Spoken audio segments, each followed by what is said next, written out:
des rendez-vous, bonjour. Ce mois de novembre a été pour les rendez-vous le mois de la presse. Presse numérique d'abord, avec un débat où nous nous sommes interrogés sur le rôle des réseaux sociaux. Seront-ils demain nos médias? Et puis ensuite, il y a eu un CEP sur la manipulation de la presse de province pendant l'occupation. Ouvrons donc ce magazine avec ce premier sujet sur le débat. Merci Bernard de nous avoir accepté d'animer ce débat sur les réseaux sociaux, sont-ils les médias de demain? J'ai une question préalable. Je ne suis pas abonné à un réseau social. Et toi? Je ne le suis pas non plus, mais j'utilise intensément Internet. Pour moi, c'est quelque chose de miraculeux, puisque quand j'ai commencé au métier de journaliste, pour passer un article au journal, il fallait un téléphone et une sténo qui le prenait en note. Donc aujourd'hui, Internet, pour moi, c'est quelque chose de prodigieux.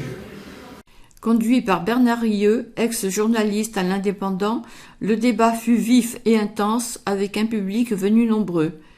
Après une courte présentation sur les réseaux sociaux, la discussion très animée au vu des questions et réponses apportées pointa sur leur possible évolution en médias de demain.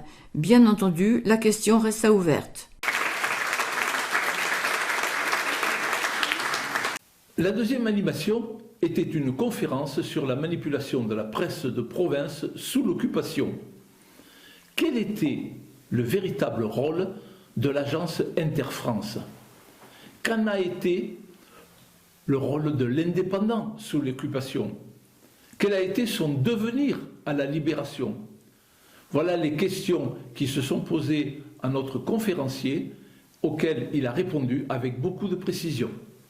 En tant que journaliste de l'Indépendant, j'ai lu le livre que tu as écrit, L'Indépendant des Pyrénées-Orientales, et là tu vas nous faire une conférence sur la presse de province, donc sous l'occupation. Est-ce que tu n'as pas eu des problèmes pour rédiger ton bouquin alors que l'Indépendant donc a un passé entre guillemets peu glorieux pendant l'occupation?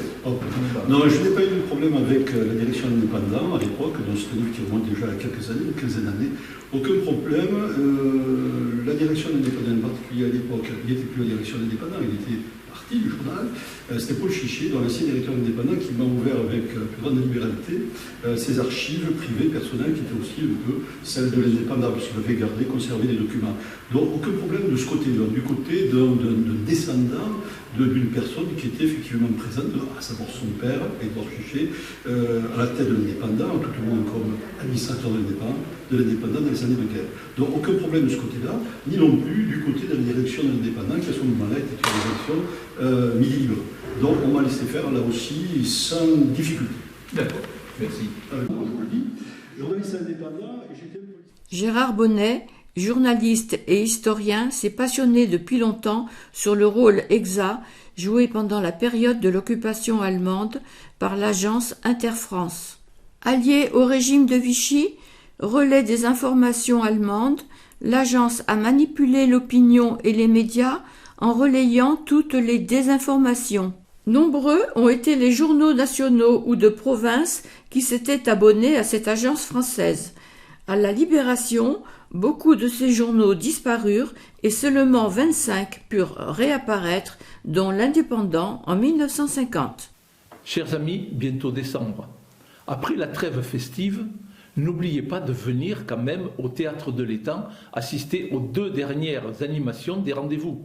D'abord, un festival de cinéma, l'Étoile, consacré aux arnaques et aux arnaqueurs, 5 films en libre service, gratuits, et ensuite un CEP particulier, un CEP sur le thème du cannabis, une fausse drogue douce et un vrai danger réel.